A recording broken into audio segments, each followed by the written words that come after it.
नमस्कार, वंदे मातरम। मैं बलदेव राजपूत, दुर्ग, छत्तीसगढ़ से। आज हम लोग बात करेंगे 3 ईयर यूजी के एजुकेशन सिस्टम के बारे में और दूसरा एनईपी आने के बाद जो 4 ईयर एजुकेशन प्रोग्राम है यूजी में उसके बारे में। बहुत सारे लोगों का ये कहना था कि सर 3 साल वाला जो एजुकेशन प्रोग्राम था वो अच्छा था। कई लोगों का कहना है कि 4 साल वाला एजुकेशन प्रोग्राम अच्छा है। तो मैंने सोचा एक सेपरेट वीडियो बना देता हूं जिससे आपको समझ में आए कि जो 3 ईयर्स वाला जो एजुकेशन प्रोग्राम था उसमें क्या क्या एडवांटेज थे और क्या ड्रॉबैक थे।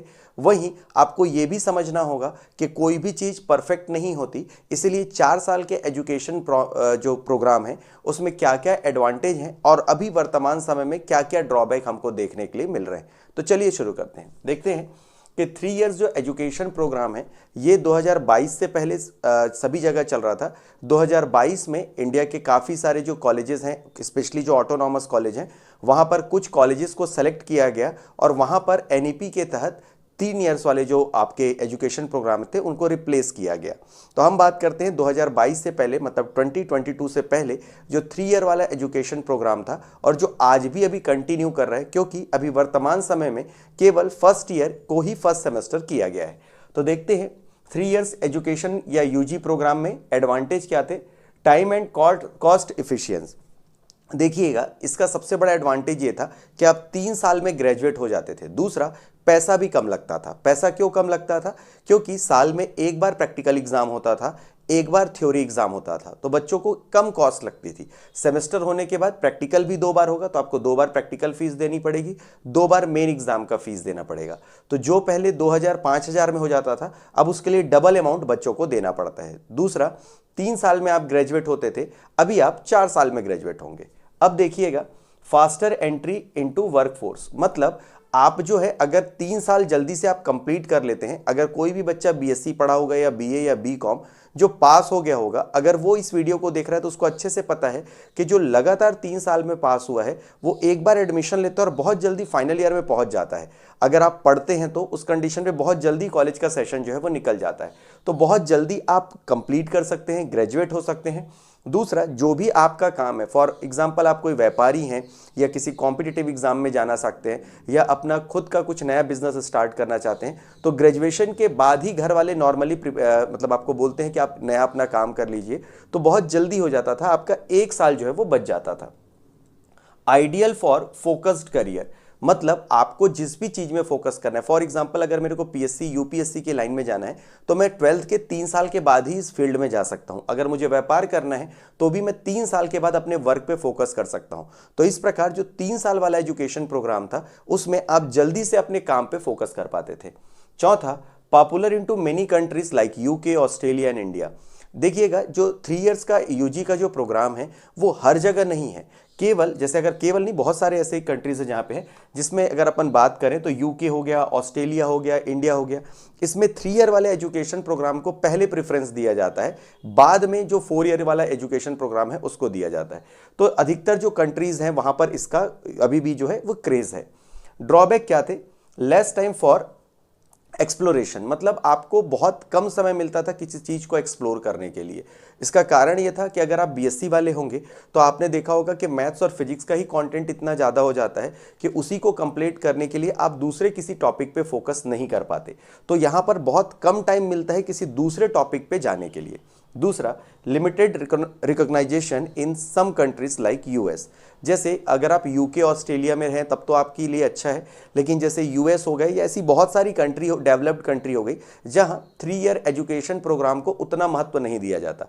फॉर एग्जांपल, जैसे बीटेक है वो भी 4 साल का होता है, एमबीबीएस वो भी 4 साल का होता है, लेकिन एक बच्चा 3 साल में ग्रेजुएट हो जाता है। इसीलिए यूएस या कई डेवलप्ड कंट्री में 3 साल वाला जो कोर्स है उसको रिकॉग्नाइज नहीं किया जाता।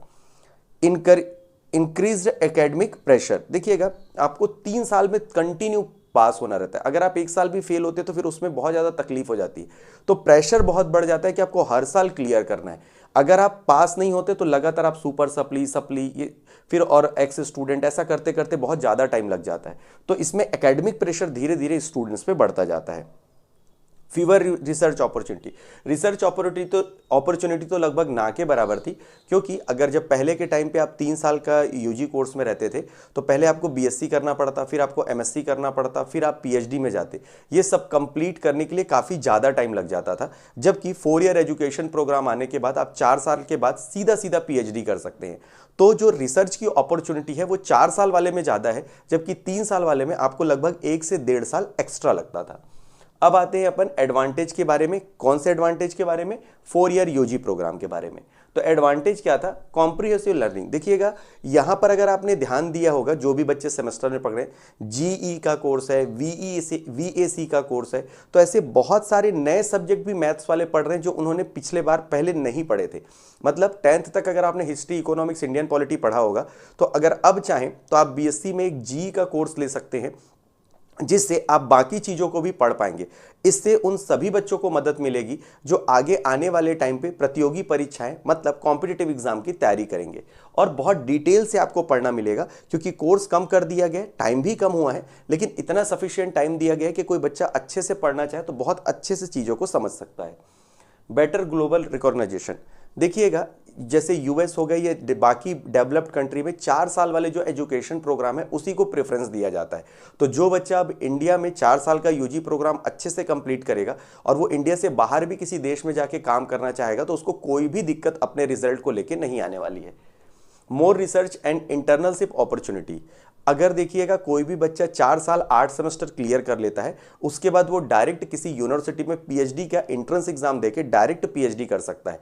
पहले बीएससी कीजिए, फिर एमएससी कीजिए, उसके बाद फिर आप किसी कॉलेज में पीएचडी के लिए एंट्रेंस एग्जाम दीजिए, देन आप, तो ये सब करने में लगभग 27-28 साल का हो जाता था स्टूडेंट। अब क्या है, अगर आप 18 साल की उम्र में फर्स्ट सेमेस्टर में एडमिशन लेते हैं, सब चीज़ ठीक रहता है, तो आप 22 साल में क्या क्लियर कर लेंगे? आपका 4 साल का एजुकेशन प्रोग्राम क्लियर कर लेंगे। उसके बाद 3 साल आप पीएचडी कंप्लीट कर लेंगे। तो जो बच्चा पहले 27-28 साल में पीएचडी क्लियर करता था, अगर वो कोई भी बच्चा अगर ईमानदारी से पढ़ेगा तो अभी 25 से 25.5 साल में, मतलब 26 साल से पहले आराम से पीएचडी कर लेगा। तो रिसर्च अपॉर्चुनिटी बहुत ज़्यादा अच्छी हो गई है। इस एजुकेशन प्रोग्राम के आने से 1 से 1.5 साल कम कर दिया गया है। Flexible career choice. आप चाहें तो 2 सेमेस्टर के बाद सब्जेक्ट चेंज कर सकते हैं। सब्जेक्ट चेंज करने के बहुत सारे ऑप्शन हैं। मल्टीपल एंट्री और मल्टीपल एग्जिट है, मतलब अगर आप 2 सेमेस्टर के बाद चाहें तो कोर्स छोड़ सकते हैं, 4 सेमेस्टर के बाद चाहें तो छोड़ सकते हैं, और जब भी आप छोड़ेंगे तो आपको कुछ ना कुछ मिलेगा। फॉर एग्जाम्पल, आप 2 सेमेस्टर के बाद अगर पढ़ाई छोड़ देते हैं और आप दोनों सेमेस्टर में पास हैं, तो आप यूनिवर्सिटी से आपको सर्टिफिकेट मिलेगा। अगर आप 4 सेमेस्टर यानी 2 साल कंप्लीट करने के बाद अगर आप छोड़ते हैं तो आपको डिप्लोमा दिया जाएगा। इसी प्रकार से अलग अलग कैटेगरीज में बहुत ज़्यादा फ्लेक्सिबल ऑप्शन आपको अवेलेबल कराए जाते हैं 4 ईयर एजुकेशन प्रोग्राम में। स्ट्रॉन्ग स्किल डेवलपमेंट, बिल्कुल सही बात है। योगा भी आ गया है, आपका स्पोर्ट्स भी आ गया है, बहुत सारी चीज़ें अब इन्वॉल्व हो गई हैं। लेकिन इन सब इन्वॉल्वमेंट के बावजूद भी इसमें टीचर का रोल बहुत इंपॉर्टेंट होगा, क्योंकि अगर टीचर सही तरीके से बच्चों को पढ़ाएंगे तभी इस सारे चीज़ों का वो एडवांटेज ले पाएंगे। 90% टीचर्स इसे बर्डन की तरह पढ़ा रहे हैं, इसीलिए 4 ईयर एजुकेशन प्रोग्राम बहुत सारे बच्चों को बहुत ज़्यादा लेंदी लग रहा है या टफ लग रहा है। उसका सबसे बड़ा कारण है lake of interest of the professor. सीधा सीधा बात है, जो प्रोफेसर का इंटरेस्ट है वो नए एजुकेशन पॉलिसी को लेके बहुत मिनिमल है। इसी वजह से बच्चों को इतने अच्छे सब्जेक्ट होने के बावजूद भी जितना आउटपुट चाहिए उतना नहीं मिल पा रहा है। अब आते हैं आपका ड्रॉबैक में, higher cost and time investment. बिल्कुल सही बात है, आपको 3 साल की जगह 4 साल लगेगा। दूसरा, आपको हायर कॉस्ट, साल में 1 बार एग्जाम होता था तो 2 बार एग्जाम दोगे, मतलब 2 बार आप पैसा पे करोगे। आपको टाइम ज़्यादा देना पड़ेगा, जो चीज़ पहले 3 साल में हो जाती थी अब वो 5 साल में होने वाली है। अब डिले वर्कफोर्स एंट्री, सही बात है, अगर मेरा का कोई व्यापार है तो भी अब मेरे को क्या करना पड़ेगा, 1 साल ज़्यादा वेट करना पड़ेगा। अगर मैं ग्रेजुएट होने के बाद अगर मैं कॉम्पिटिटिव एग्जाम की तैयारी करता तो वो मेरे को 1 साल कम बैठता। लेकिन अभी क्या होगा, मेरे को 4 साल पहले या 8 सेमेस्टर क्लियर करना पड़ेगा। उसके बाद अगर मैं जाऊँ तो मेरे को कोई भी जो मेरा वर्क है उसमें मैं फोकस कर पाऊंगा। तो जो बच्चा खुद का काम करना चाहता है या जो खुद का व्यापार करना चाहता है वो 1 साल डिले हो जाएगा इससे। अब आते हैं can be redundant for some career. Redundant some option का मतलब यह है कि आपका जितना भी यहाँ पर वैल्यू रहेगा, जैसे टाइम ज़्यादा लग रहा है, सिंपल सा कॉन्सेप्ट है कि 4 साल के एजुकेशन प्रोग्राम में टाइम ज़्यादा लगेगा। टाइम ज़्यादा लगेगा तो आपका जो वर्क फोर्स है वो काफ़ी हद तक कम हो जाएगा, और वर्क फोर्स में कम होने का मतलब है जो पहले आप काम 3 साल में करते थे, अब उसके लिए आपको 1 साल ज़्यादा वेट करना पड़ेगा। और बहुत सारे ऐसे भी कोर्स हैं, बहुत सारे ऐसे भी सब्जेक्ट हैं जिनका कोई भी यूज़ नहीं है। मतलब मान के चलिए आपको बहुत सारे ऐसे सब्जेक्ट पढ़ाए जा रहे हैं जो आपके रिसर्च में काम नहीं आएंगे, तो भी उसको जी में रखा गया है, बाकी सब्जेक्ट में रखा गया है। तो बच्चों से एक पर्सनल रिक्वेस्ट है कि जब भी कोई कोर्स सेलेक्ट करें तो बहुत सोच समझ के करें, ताकि आगे आने वाले टाइम पे उनको दिक्कत ना हो। अब आते हैं अपन एकेडमिक बर्नआउट। इससे क्या होगा, लगातार बच्चों को पढ़ना पड़ेगा।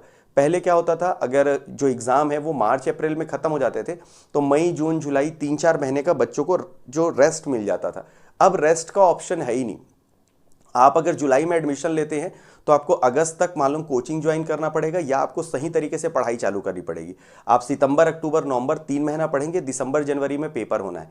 फिर आपको फरवरी में या तो कोचिंग ज्वाइन करना पड़ेगा, या तो जहां पर भी आप हैं वहां पे आपको प्रॉपर पढ़ना पड़ेगा, क्योंकि आप फरवरी मार्च अप्रैल बस जाइएगा, मई में आपका प्रैक्टिकल एग्जाम चालू हो जाएगा, जून जुलाई में फिर से आपका जो एकेडमिक जो एग्जाम है वो वापस से सेकेंड सेमेस्टर का हो जाएगा। तो बच्चों को जो रेस्ट है वो बहुत कम मिलने वाला है, वर्कलोड बहुत ज़्यादा बढ़ने वाला है। तो इस तरीके से 3 साल के एजुकेशन प्रोग्राम में कुछ एडवांटेज और कुछ ड्रॉबैक हैं, वहीं 4 साल के एजुकेशन प्रोग्राम में भी कुछ एडवांटेज और ड्रॉबैक है। मैं उम्मीद करता हूं कि इस वीडियो के माध्यम से इन दोनों में क्या डिफरेंस है उसे बताने में मैं काफ़ी हद तक सफल रहा हूँगा। इसी तरह की वीडियोस को देखने के लिए अगर आप चाहें तो मेरे चैनल को सब्सक्राइब भी कर सकते हैं। तो मिलते हैं अगले वीडियो में, तब तक के लिए जय हिंद, वंदे मातरम।